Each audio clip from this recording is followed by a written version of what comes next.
following is a presentation of the iRacing Esports Network.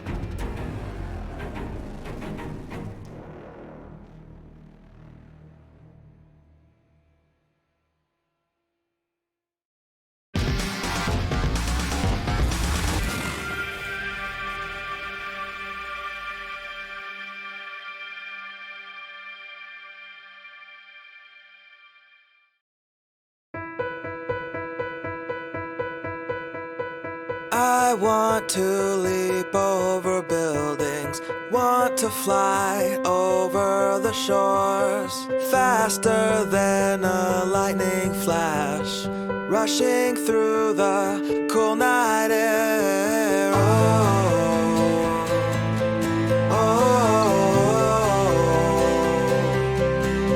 So start ignition, count to zero. I just wanna be a superhero.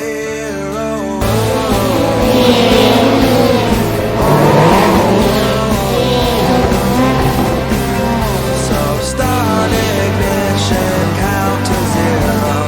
I just wanna be a superhero.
A tussle for glory, a fight for the championship. It continues away between two of the greats of the series.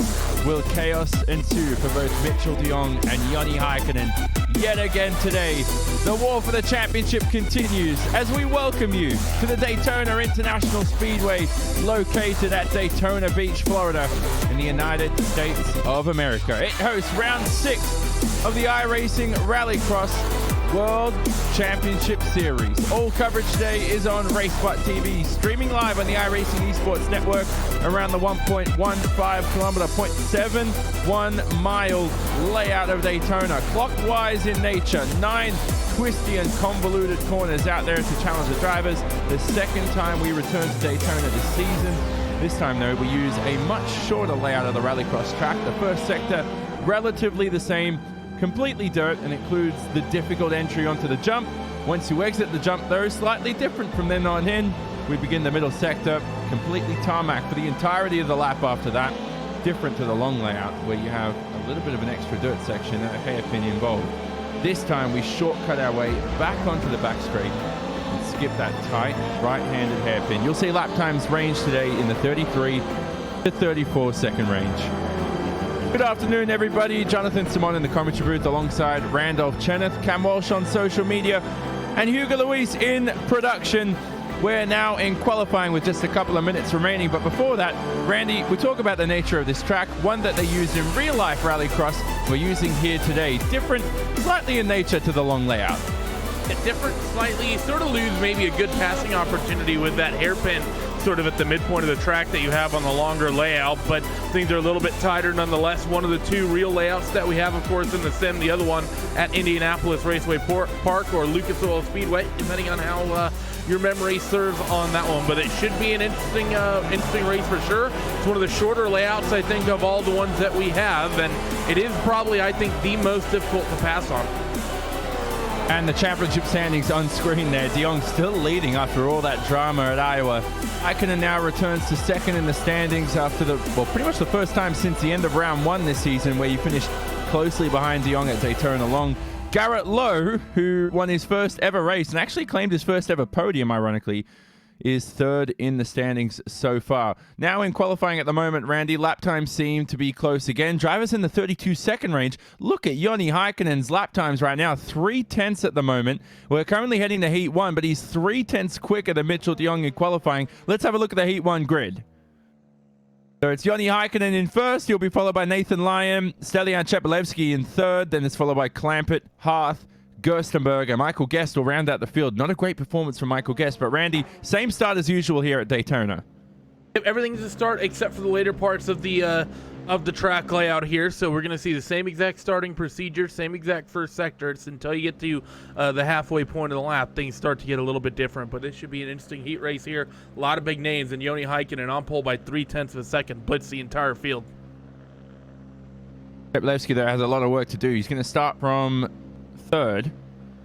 And who knows if that outside line is going to do any good here. Very interesting start at Daytona. 3 wide at the beginning. Will Nathan Lyon produce some spectacular driving from P2 on the grid? Ready to go for round 6 here at Daytona. We go green for Heat 1.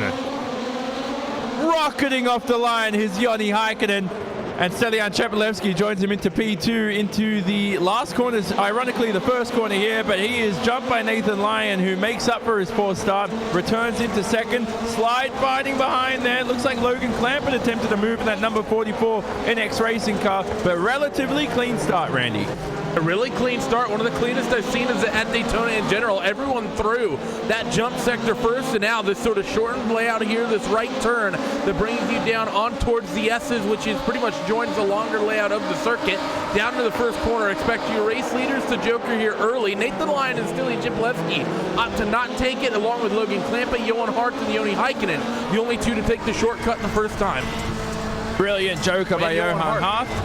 He's second, yeah, exactly. So Johan Hart in second, and he's got a lot of clean air for himself right now. Unfortunately, Chepelevsky probably should have elected to take it. He's now stuck behind Nathan Lyon. They head to the hairpin for the first time. There's Chepelevsky on board in his VR simulator at home, and he's working the wheel to the max, of course, as usual. Heading into the final corner, good overtaking spot. But Nathan Lyon heads to the joker and should find himself some clean air. Indeed he does. He slots in right behind you. Well, actually not right behind Joni Heikkinen, a little ways back, but right ahead of Johan Hart as they head up over the jump, working lap 3 of 5. Not a great landing there for Johan. You see everyone really kind of casing the landing, and that's something you need to be very careful of, because if you jump a little bit too far, you can damage the suspension on these cars. It's very easy to do. So for these guys that are really hooning it up and over the jump, you need to be very, very careful, and I would not be surprised to see some of these guys pick up some sort of suspension damage. Yeah, so you got to be careful with that, of course, as well. The top 2, though, just reminding you, will advance to the feature race. The rest of them will still be in the event, but will advance to the consolation races, where you have the second chance at making the feature, albeit with poor grid position. So down the back end of the order, Gerstenberg has slotted himself behind Michael Guest. Looking at the joker laps, though, Guest hasn't taken to the joker yet. Gerstenberg hasn't either. Clampett hasn't taken to it either.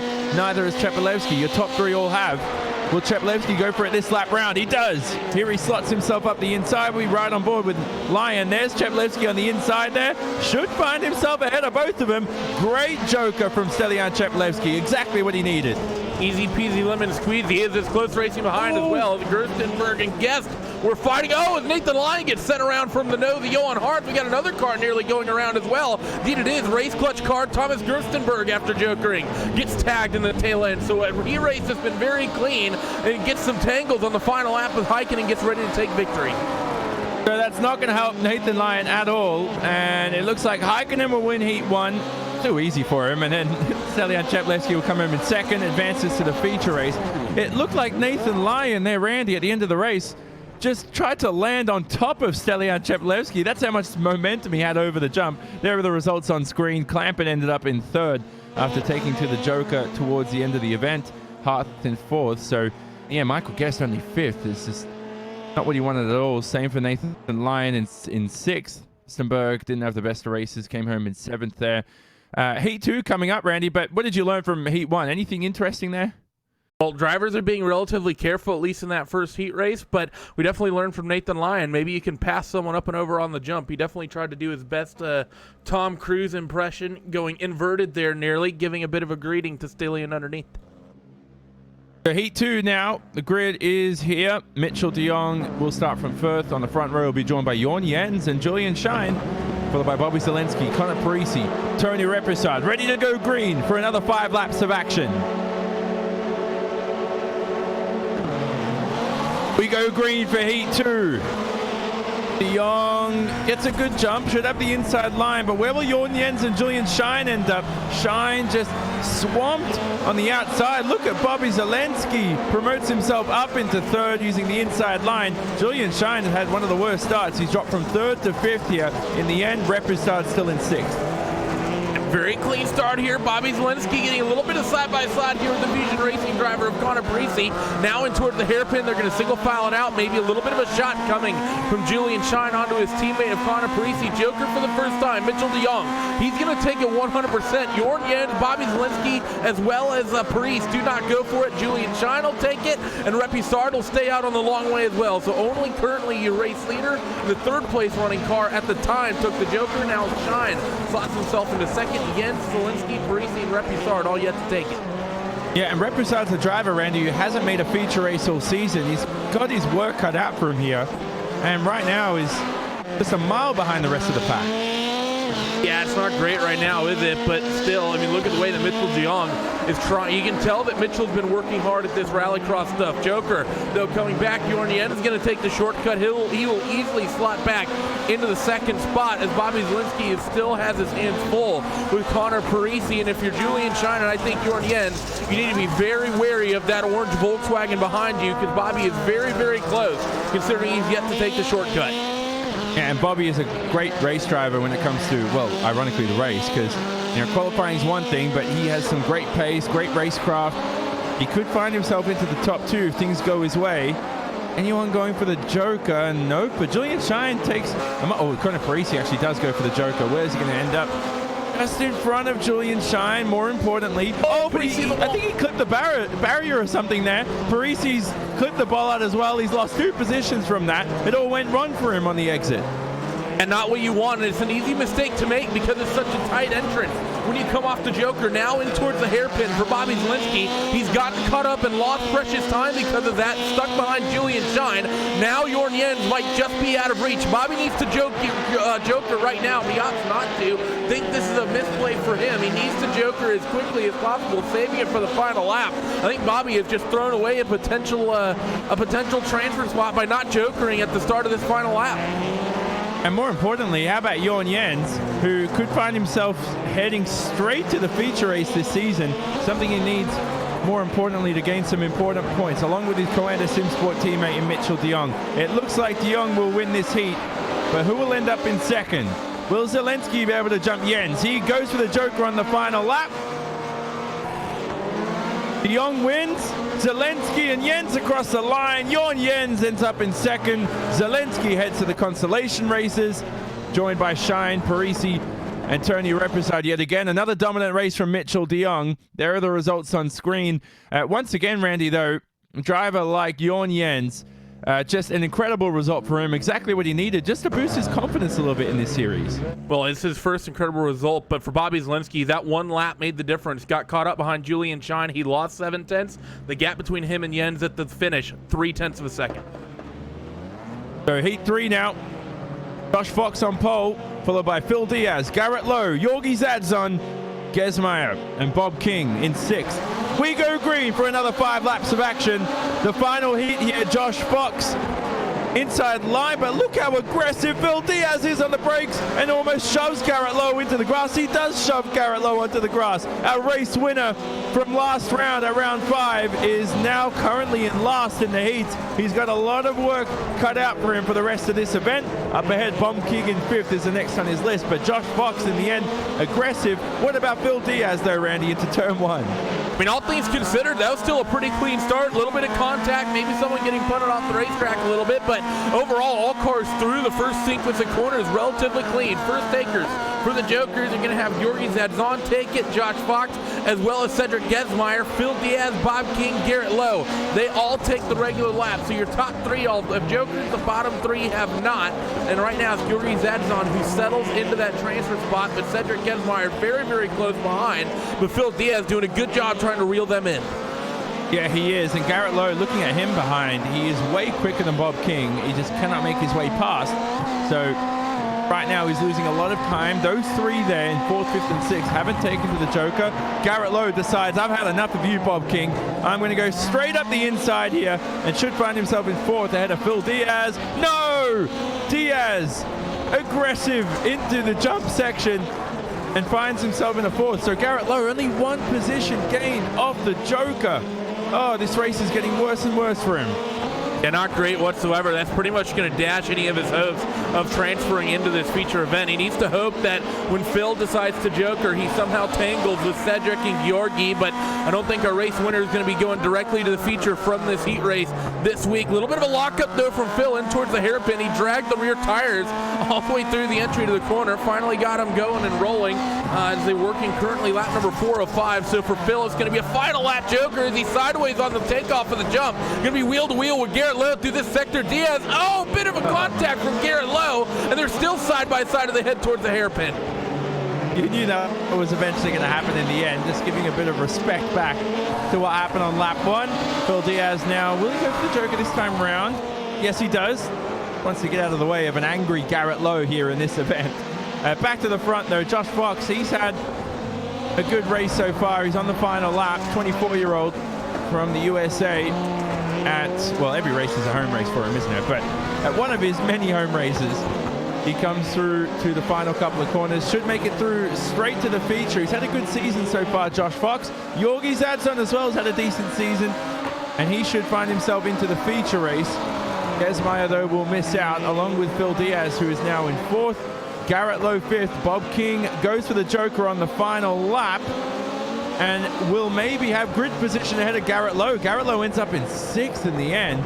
And not good, Randy, because Garrett Lowe hasn't missed a feature race all season. Doesn't have good grid position for the Consolation races later.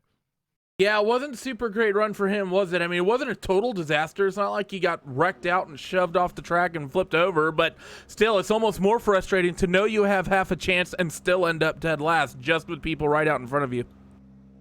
Yeah, so the Fusion Racing car there has to work for it in the Consolation races. The first Consolation race will include Logan Clampett, Cedric Gesmeyer, Julian Shine, Michael Guest, Bob King, and Tony Reposad. Will Reposad advance to his first feature race? Let's have a look this time round. It happened to Zelensky last round, started last in a Consolation race, made his way through to the feature.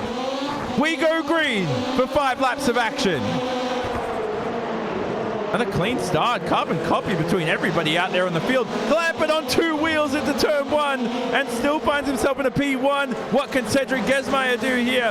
He can't slot himself into the first position. There's no way past. Gets a bit of a shove behind from P3 from Michael Guest. Still calamity going on into the dirt section. Bumping and rubbing. Who's going to end out on top here for the battle for P2? It is Cedric Gesmeyer, Michael Guest. Oh, Julian Shine. Julian Shine had the half spin. That's basically going to end his night. Had a little bit of side-by-side contact with Bob King at the hairpin, had a little bit of a half spin, and he dragged the right side of that car on the wall. Joker's now for your race leaders. Gesmeyer and Clampett will both take the shortcut. I think everyone else stays out the long way. So Michael Guest is going to be the one who's going to try to reel in at least that 19 car out in front of him before he can then take the shortcut as late in this race as possible. Yeah, exactly. So I love how the drivers here at the exit of the third section pushing the car to the max. They're on 2 wheels up in the air. Logan Clampett, though, looks unscathed into P1. So again, the top 2 from this race will advance to the feature. And it looks like Clampett and Gesmeyer will do exactly that. Unless the driver of Bob King here, who didn't look like he had an uneventful Joker, just pushed a bit too hard into there at all when we look on camera. And now currently in 4th, it looks like his day might be done at Daytona. Well, he's still close, but you are right. That Joker wasn't clean by any means. He got a little bit of oversteer on entry, and he sort of had to drift it through there. And even though in Rallycross cars, you might see him go sideways from time to time, when you're on the asphalt stuff, you want to keep the traction as much as you can and almost drive it like a GT car. Michael Guest is going to take the Joker here, and I believe he's going to hot Cedric Gesmeyer. At least they're going to be wheel-to-wheel into the chicane. Neither of them are going to give. Fighting for a transfer spot, and Guest is going to get sent around. So Michael Guest off the racetrack. He had a potential chance there. And I don't even want to comment on that, but there was definitely contact between the two. Guest now finds himself in last in this race because Shine is retired. so he's currently in P5, right behind Tony Repisard. But after that, Cedric Esmia will find himself in a P2 and should find himself straight to the feature race, unless Bob King can have any claim to say in that. Repisard goes for the Joker. Repisard now, where is he? He's behind Bob King, so Repisard not even close to a top 2 position. But the contact between the two, Randy, is just eventually going to happen into such a tight third section. Yeah, it's sort of iffy. I think it was a clean move by Gesmeyer. He's always going to fight on the outside like that, and to be honest, I think Michael tried to represent way too much of the racetrack going through that dirt chicane there. But regardless, Logan Clampe, he's going to come through and win a last chance qualifier and punch his ticket directly into the feature race. Straight through is Logan Clampett. We'll see you in the feature race. Same for you, Cedric. P2, P1 and P2 drivers straight through. Bob King, though, his day is done from Daytona, unfortunately, along with Tony Repisard, Michael Guest, and of course Julian Shine, who early on in the event did not have the best of starts. Had a spin there in the middle sector. Ready to go for the second consolation race, which includes Bobby Zelensky in P1, followed by Johan Harth, Phil Diaz, Connor Parisi, Nathan Lyon, Garrett Lowe, our race winner from last round, and Thomas Gerstenberg. Engines rev, lights illuminate.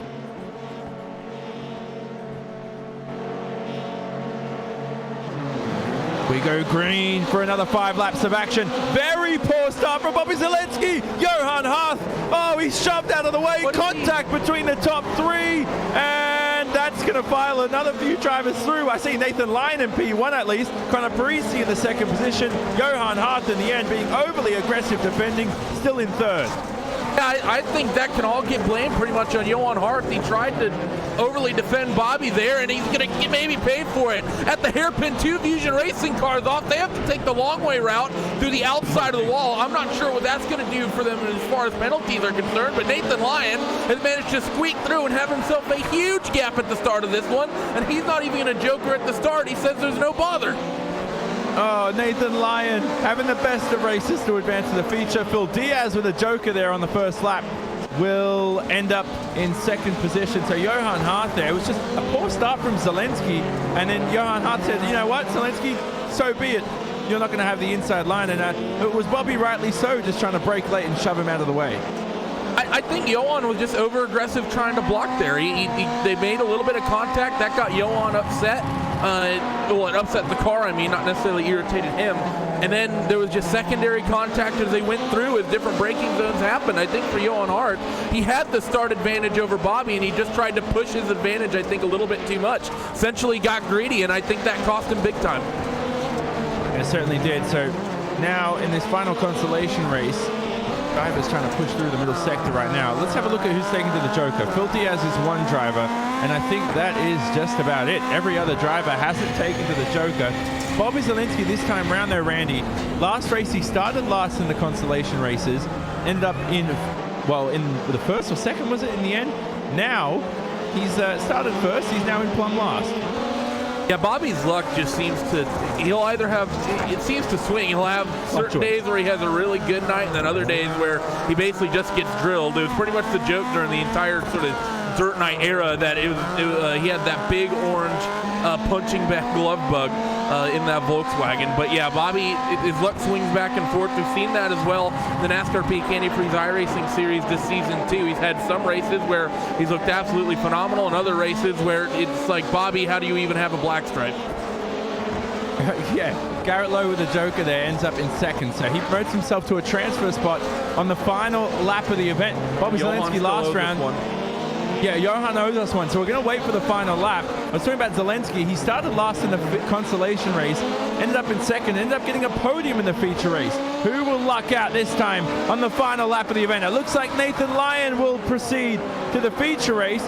Going for the Joker on the final lap is Johan Harth. Will he end up in second towards the end? It's going to be a drag race to the line. Johan Harth advances to the feature race, albeit with a little bit of controversy up his sleeve. Nathan Lyon will join him. Game over for our race winner from last round of Garrett Lowe, who will end up in sixth as well. Phil Diaz in third. Almost thought he made it through. Phil Diaz, Bobby Zelensky, his day's done, along with Gerstenberg and Connor Parisi. We finally, Randy, not that we want to see this often, but it was such such a clean event so far at Daytona. We finally had to have an event like that. Yeah, I mean, it still wasn't even that particularly dirty. I mean, for a couple of the races we've seen, we've seen relatively clean races all night. There has been some contact. A couple people pushed a little wide, ran off the track. A couple people have made contact with some tire bollards and some walls. But really, as far as Rallycross is concerned, it's been a pretty clean night of racing thus far. And I have to say, as close as a lot of these guys are on pace with this 10-lap feature, I have a feeling we're going to see a lot of the opposite of that in this one. Yeah, definitely so. And it's important as well that we've seen Johan Hart make the feature, because he didn't make it last time out at Iowa. And he lost an abundance of points. And it's so important when this is a driver who was second in the championship before that. These feature races hand out the most points, Randy. So what's the biggest key to making a feature race from qualifying? Is it just to finish the heat races cleanly, or do you still have to be aggressive through all the heat and consolation races? It's selected aggression. It's like it is in any other form of racing. You need to know when to be aggressive and when not to be aggressive. Even though it's only a 5-lap heat race, you need to sort of pick your spots intelligently. I mean, in some ways, it's no different as in like a 24-hour endurance. Yeah, you have a lot more time in an endurance race, or even like a Grand Prix of some sort to pick your spots and pit strategy and whatnot. But if you're just trying to pick up spots every single lap at every single corner, chances are you're going to get involved in a lot of wrecks. And if you look at all the guys that have been successful this season, Heikkinen, the Mitchells, the Josh Foxes, the Stillians, those guys that are consistently making these features and starting at the front of the field are the ones that are consistently staying out of trouble. It helps that they're a little bit quick, but it definitely helps that they're staying out of trouble, at least through those qualifying races. Yeah, and it's the reputation you build for yourself as well. I mean, you can door bang and shove people out of the way, but is that any good for your reputation either? So that's something that you want to be courteous of, or conscious of, excuse me. Better way to put it. Let's look at the grid for the feature race. 10 laps of action, 1 joker available to the drivers. Joni Heikkinen, he's almost looked unstoppable today. From qualifying to now, he'll be joined on the front row alongside Mitchell de Jong and Josh Fox on the outside line. The rest of the grid will be Cheplevsky, Gens, Dadzon, Clampett, Esmir, Lyon, and Johan Hart will start the race from 10. The most cars we've had start an event at Daytona today. Rest of the races had 6, 7 at the most. 10 to go for the final feature race. 10 laps of action for round 6. We go green from Daytona. Heikkinen, poor start, and Mitchell de Jong finds himself into the first position at the start here. Joni Heikkinen, though, all the way down into third, just didn't get off the line well at all. Yep, they're 2x2 in the back. I think that's Cedric Gesmeyer, Nathan Lyon that were wheel to wheel. They're going to get the single filed out. So all 10 cars through the first sequence of corners clean. Nathan Lyon gets sent around, though, just as I say that, in the sector after the jump, but he wheeled it back around quickly, and he only lost about a second there and dropped a spot or two. So for Nathan Lyon, a quick spin, and the night's still going. The Nexus Esports car, Nathan Lyon, still in 10th, has got a lot of work cut out for him. Look at the lead here, though. Mitchell de Jong goes for the joker. Josh Fox does as well. Heikkinen does not, and that was a perfect decision by Joni Heikkinen. Yeah, there was some rumblings in the chat earlier about the fact that the Volkswagen doesn't have the legs on the start over the Subarus, and the 2 Subarus are the one who jumped the start brilliantly. So for Joni Heikkinen, now he just needs to hope that he can use his raw pace that he had in qualifying to reel Mitchell and Josh into about a 3-second window and then hop them when he can eventually take the joker. He shouldn't do it yet. He needs to wait until lap 7, lap 8, lap 9, but he also has a number of cars behind to worry about, and them potentially jokering and jumping him as well. Rest of your top 5, Stilling Chmielewski has settled in the 4th spot just behind Joni, and in 5th, Jorn Jens have one of his best runs this season thus far. As they say, that takes the jump a little bit less than ideal, and Logan Clampett's going to look him up on the inside and make that one look easy. Yeah, great move from Logan Clampett there. Took advantage of the mistake from Jorn Jens. One of the rare mistakes we've seen from him today. But Stelian Chmielewski, we talked about him, Randy. There he is now. He's in 4th position right behind Joni Heikkinen. He's having a great race, and you're not going to count him out here for a potential race victory. He's got incredible pace so far and hasn't taken to the joker. I mean, we nearly saw this set of drivers fight it out at Iowa. Just that one unfortunate incident with Stilly and Mitchell where you couldn't really put the blame on either one. It was just hard racing, and the front of Mitchell's car just barely catching the rear of Stillian's with the way he sort of had to handbrake corner the last sequence of corners at Iowa. Stilling, we know he has pace. He just hasn't had the luck. Those two still elect to not joker. Logan Clampett's not going to take it. Cedric doesn't take it. Jordan Jens doesn't take it. So a lot of people not opting to joker early here. They're just settling out, running single file at the moment, waiting till the later stages to take that shortcut. Definitely so. Logan Clampett has never finished on the podium in a feature race. He's currently in P6, and it doesn't look like that's going to happen today. He's in the number 44 NX racing car, the Volkswagen Beetle, and still has his work cut out for him. Rest of the field coming through. Yanni now within 2 seconds of Mitchell de Jong. If he takes to the joker, Randy, he could find himself in the lead potentially. It's going to be tight. We generally say it's about 2.5 seconds for the fastest guys to take that joker lap. So for Joni Heikkinen, he needs to try to keep this gap at least right about here. It's ebbing and flowing back and forth. Mitchell stretched to 10th that last lap out, so now it's down to 2.2 seconds. The gap between Mitchell and Joni Heikkinen. Josh Fox is definitely not safe where he currently runs. So just going to be a bit of a hot lap fest, I think, between these two, with maybe a fight on the last couple laps. Should Yanni save it for the last lap, or do you think he should save it second to last lap and get a bit of extra momentum? I don't think there's any good place to pass here without taking the joker. I don't see any place where if you come out in the sandwich between Mitchell de Jong and Josh Fox, where you can have enough time to potentially slot a pass down, maybe into the last corner of that 180-degree hairpin. But given the speed that Joni has had, I'd rather just sit here, run as many laps in clean air just like this as you possibly can, try to reel that gap in and try to get the move done on the joker. I think that's your best bet. Gap now under 2 seconds, 1.89 as the update's coming across the line. Get right on board with Heikkinen, screaming over the jump. Looked like a brilliant view through there. There we rejoin the tarmac section. This is entirely dirt and the long version of Daytona, but through the rest of the racetrack of the long layout. Back onto the back straight. Joni Heikkinen right on board with him, having a brilliant event so far. Didn't look like it, yeah, he didn't take to the joker that time around, you can tell. Straight lining the final chicane. And out onto the start-finish line yet another time. Lap 9 of 10 begins. Penultimate lap of the event. Will Heikkinen take to the joker this time round? Will he find himself in the lead with a couple of laps to go? Cheplevsky's dropped off the pace though, Randy. That's critical. He's not dropped back too far. It's only about 1.5 seconds, but I don't like Stillion's joker strategy at all. I think if you're Stillion, you had to joker about 4 to 5 laps ago in order to at least get in front of Joni. Now Joni Heikkinen, as he goes past the joker again, he's saving it for the final lap. So we're not going to see a super tight door-to-door fight between Mitchell and Joni Heikkinen. It's going to be a quick drag race. Gap is down to 1.8 seconds. Can Joni bring it in anymore? Stillion still owes us a joker lap as well, but I don't know if he's going to be able to do better than P3.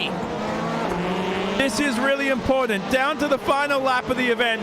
Will Joni Heikkinen find himself in the lead? Hasn't had the best of final lap so far. He has a joker up his sleeve. Who will win round 6 of the iRacing Rallycross World Championship Series? Drag race to the finish line. Mitchell de Jong slots himself ahead. And it's unclassified at the moment, but it looks like Mitchell de Jong is victor for round 6 of the iRacing Rallycross World Championship Series. The tussle for glory continues between the two. Joni Heikkinen ends up in second with that final lap joker. Josh Fox still on the podium. Chepelevsky with a joker on the final lap, only in fourth. Finished very close to Josh Fox in the end. Clampett in your top 5. What a finish, Randy, from the top 2. Heikkinen just 1/10 of a second off the win. That's what you want to see in these sorts of races, where it's a bit of a slow burner and the two favorites are going for different and polar opposite joker strategy. You have Mitchell de Jong, who jokered on the opening availability. Joni Heikkinen waited until the last possible moment to take that shortcut, and the gap after 10 laps, both drivers having clean air the entire event, just 1/10 of a second. That's pretty much as close as it gets, and Mitchell's going to be pretty happy with that one in that 24 car, I think, to finally somewhat redeem himself, take victory again here at the midway point in the championship. Oh, wow. Let's catch breath. Let's look at the race results for round 6 of the iRacing Rallycross World Championship Series. De Jong is victor. Look at the top 3, separated by less than a second. Heikkinen in the end with a final lap joker in that Sim Gear Volkswagen. Only ended up in second. Josh Fox with a podium. Great event from Josh Fox in the Fusion racing car. His teammate Stelian Cheplevsky in the other Fusion racing car ended up in fourth. Cheplevsky still had a brilliant event though. only 1.6 seconds away from overall round victory. Logan Clampett with a top 5 result. Johan Hart just making his way to the feature race. Ended up in 6th in the end. Got a good haul of points for him, who was previously 2nd in the championship for a number of races, don't forget as well. Cedric Gesmier, well, he made his way to the feature. Who knows if that was clean or not? I think it was. Ends up in 7th. Jorn Jens, in 8th. Good event from Jorn Jens. It doesn't look like it by finishing 8th, but to make to the feature race and claim a good haul of points, definitely so. Yorgi Zadzon in 9th. Nathan Lyon was a DNF there in that Nexus Esports car in the feature race. Only completed 5 of the 10 laps. Brilliant event, Randy. We'll speak to your top 3 hopefully in just a few moments' time. But again, the Joker strategy is a lot more important than we really remember here at Daytona.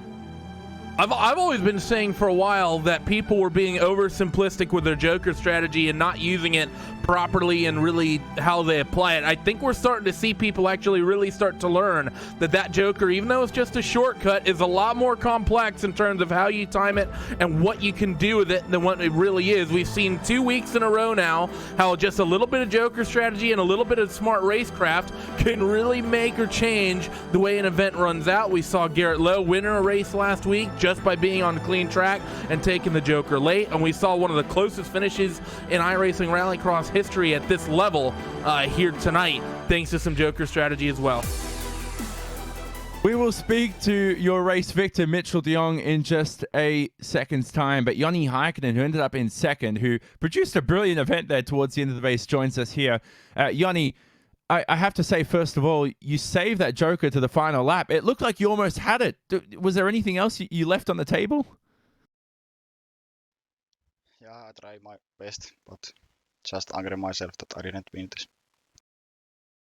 You seem a bit dejected there towards the end, but definite dominant qualifying pace. You just couldn't rocket off the line. The VW, just not a quick car at the starts. Is that something you'll consider in future rounds, maybe making a car switch? Maybe. I don't know. Maybe it problem is me or car, but I don't really know how to take start. And final thing as well, you still have to be pleased though with P2. I mean, only a 1/10 of a second off the win. It's not happy, of course, that you didn't claim the victory, but still great points for you to claim the championship, hopefully later on in the season. Yeah, better than nothing, but can't be too happy. And anyone to shout out? I know SimGear is your main sponsor. Anybody else as well you want to thank? No, just SimGear.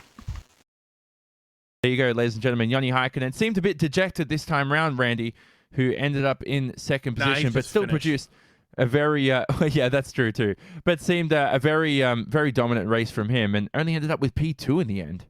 Yeah, I mean, it still was. I mean, there's not much you can really... I think if you're Joni, you can't feel bad about that. It was literally a 10-lap hot lap fest between Mitchell and Joni, considering they both had clean air the entire time. Granted, Mitchell had to do a little bit of defending maybe at times from Josh Fox, but still, that's about as close of a race as you're going to get. You put 2 people on track, have them run 10 laps, and there's not a lot of times that their laps are going to be within a 1/10 of a second when they get to the end. Yep, so Mitchell de Jong joins us, our race victor, and returns to victory lane for the first time since round 2. Mitchell de Jong standing alongside Randolph Cheneth. Mitchell, you finally got back to form after a fantastic fight last week with Joni that went wheel to wheel. Had the exact opposite fight with Joni this week. You managed a way to come home and bring it home. How stressful was it seeing that purple Volkswagen in your peripheral come off the Joker on that final lap? Well, yeah, like you said, it really feels good to be back. Yeah, I mean, I think this race was known to be a close one. It's quite a simple track, so pretty much everyone will be right on top of each other. Anyone can really win it. So, yeah, I didn't really know what to expect. I knew after qualifying that would have been quite a disadvantage starting in that middle row if I won the heat race. But yeah, for some reason, the start went really well, which is nice for a change. And I think Joni had some issues on the start, so they gifted me the lead. And, you know, just tried to be smart. I wasn't really trying to push the whole time and do anything to extend the gap. I knew I just had to maintain. behind me. Josh was driving really well, and he was really clean with me, so big props to him for that. And yeah, I ended up after like lap 2 just turning off all my timing, relative boxes, and just driving. With the Subaru, it's extra tough here when the track's worn. You get a wheel off in the loose, and you can lose a second like nothing. So yeah, I just tried to be smart, not make any big mistakes. Knew he was slightly catching, and it would be close, but yeah, just tried to maintain the best I could. And oh man, it feels really good to be back. So late in the championship now, only 5 races left. We have a 2-week break, and then we hit every single track one more time before we get to the end of the championship. Lucas Oil is the next on the schedule. You ready for everyone's favorite Joker lap? Yeah, it will be exciting for sure. No doubt. It's quite a track where if you're on that front row, any 3 of the cars can come out the lead into that Joker area. So we'll see. Just need to be smart, be consistent, and that's what will, I think, get the championship in the end. So we'll see how it goes. Thanks for joining us, Mitchell. Who gets it done for you in that Virus Coena SimSport machine? Yeah, big thanks to our team going to SimSport. It was great to see Jorn back and have a really good heat race after he had some really tough luck the last however many weeks. So it's nice to see him back here. And also, yeah, all our partners, Hoisingfeld, Joe Real Timing, and we're in Design, SimQuip, VTech, and yeah, RaceSpot, of course, for broadcasting this for us. There he is. Mr. Mitchell de Jong comes home with the big victory here tonight. 1.3 tenths is what gets it done over Joni Heikkinen, but stood by now with the third place finisher is Johnny with Mr. Josh Fox. Yeah, Josh Fox here joined with me. We love Mitchell, don't we? Always a great interview. Josh Fox, though, should top this, I assume, in the Fusion Racing car. Josh, can I go back to qualifying? Qualified third, and that's pretty much what set your event. Great grid position, won the heats, got a great start for the feature race. That Subaru rocketed off the line. You were just on ball today. Well, why is this not happening every round? Well, I mean, we expect it to be like this at Fusion Racing pretty much. We know that we're capable of it. And, missed it a bit in qualifying last week and led to that disaster of a race. But this is the expectation, top grid position for the heat races, maintaining, go through to the feature and race hard, and felt good to do that again tonight. And third podium for you as well this season personally. Does this really motivate the Fusion Racing team? You've got a great crew behind you. Cheplevsky also strong with pace. What are you guys lacking compared to Jong and Heikkinen? I think, third and fourth here in the feature is a really strong night. Got to feel really good about that. I felt like Mitchell and I were pretty close. We were driving differently at different sections of the racetrack, but ultimately it came down to a couple mistakes by me. I got to minimize that, but I felt like I could hang with him all right. And Joni was in his own class tonight, and that was clear from qualifying. Had 3 tenths on everybody. So I don't know what kind of magic he's got going on. I've been racing with him all week. He's been ridiculous on the used up tracks like we had here in the feature. So there's some work to do to figure that out. But we're really feeling good about where we're at these days. And finally, who gets it done for you in that Fusion Racing Subaru? Yes, big thanks to Joe Nauden bringing us on board, Stellian, of course, Connor, Julian, Garrett, JB, Andreas, so many guys over there. We have such a strong group. Terry Rennert painted up this awesome Subaru for us. Looks great out there. Really appreciate that from him. So big thanks to all the guys. We've worked really hard on this stuff, and thanks to you guys too. And you guys do a really great job on these broadcasts. Oh, thanks, Josh Fox. He came home in third podium of the season for him. He's had such a great season so far, so looking forward to more. His teammate, though, is going to be alongside Randolph Cheneth in just about a few seconds' time. He's ready right now. Randolph Cheneth joined with Stelian Cheplevsky, who came home in fourth, and most notably, only 1.6 seconds off victory. Yep, still in within 1.6 seconds of the lead. All 4 cars within a second and a half. One of the closest finish we've seen for sure. It's still in. I know it's probably not where you want it to end up, but to at least be sort of in it and close to that fight for the lead after what happened to you last week, being able to come home P4 has to be nice. At least a rebound in points and maybe a little bit of redemption. Good evening, boys. Finally, step by step, let's take it step by step because this is, I think, the first time through this championship I bring my car to the final in one piece. So I am delighted with that. And yeah, we had similar pace, the front 4 cars. Just at some point, I was really close to Yoni, and I felt scared because on those conditions, it's really difficult. And if you make just a little mistake, you have to really jump on the throttle to straight up your car. And if you are really close, then bad things can happen. So yeah, I waited till the end. I was thinking to play a little team game and take a little earlier the Joker. Maybe I can keep back a little bit Yoni. But then I was thinking maybe something happened in front and I can take the win. So yeah, but I'm happy. I'm really happy for Josh and for myself. So we've been through all the circuits now for one cycle through, and we're going to hit all of them once more as we get to the end of the championship. Has there been anything you've learned or taken away from any of the tracks from the first round that you're going to apply into the second one? Maybe different strategies for jokering that some people are maybe using, or is there anything you've learned from the first half of the season that's going to maybe impact how you do in the second? Yes, definitely. I learned about, especially on this track, the joker is very important because if you take it first swap, you lose like half seconds, and then a guy who is actually behind you can gain that half seconds, which is actually the difference between the cars on the start. So yeah, that's what I learned for this track.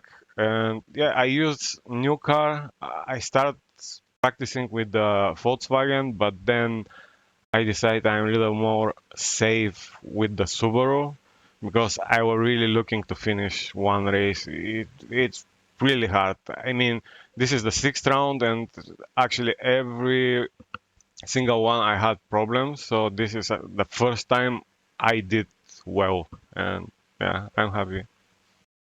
Thanks for joining us, Stillian. Congratulations on a strong top 4 finish. Before we let you go, who gets it done for that Fusion Racing car? Yeah, all the boys from Fusion Racing and Terim Renner for the brilliant colors. He make our car so beautiful, and kind of fast league guys who are practicing with us, and it's really fun. So yeah, thank you too for the great broadcast, and iRacing for the great service. Well, there he is, Stillian Chiplewski, 4th place finisher tonight. Johnny, he seems a little bit happy with his performance. I'm certainly happy with the performance. I mean, only less than 2 seconds off race victory. Something we're looking forward to. Just speaking to the Fusion Racing drivers behind the scenes, they certainly know they can win a couple of races, and we just have to wait and just be patient with that. Keep pounding the rock. But for the next event, maybe we will see them on the podium, and that will be on the 30th of August. By the way, just before we talk about that, championship standings updated on screen. Mitchell de Jong extends his championship lead with victory ahead of Joni Heikkinen there. Johan Harth back into, well, not second, but he's at least into the top 3 again after missing the feature last round in 3rd. Where are your Fusion Racing drivers? Cheplevsky in 5th, followed by Josh Fox. So just a little bit of luck to come to their side. We could see them potentially in the top 4 at least, which is where they seem to be ranked in terms of pace at the moment. But for now, though, it's all done for round 6 of the iRacing Rallycross World Championship Series. The next event will be on the 30th of August. That's 2 weeks' time until we head to Lucas Oil Raceway, the best joker on the calendar, being sarcastic, which hosts round 7 of the iRacing Rallycross World Championship Series. Coverage will begin, of course, 1 a.m. GMT. That will be 9 o'clock p.m. Eastern Time as well on RaceSpot TV, streaming live on the iRacing Esports Network. Thank you to our viewers for joining us today's broadcast. You've been lovely as always. I'm Jonathan Simon, joined by Randolph Cheneth, Cam Walsh on social media, Hugo Luis in production. Thanks, of course, to Istvan Balog, Andreas Werner, Simon Grossman, and Nick Thiessen, our production team as well. This has been a RaceBot TV presentation broadcasted on the iRacing Esports Network. We say so long from Daytona. We'll see you next time out at round 7.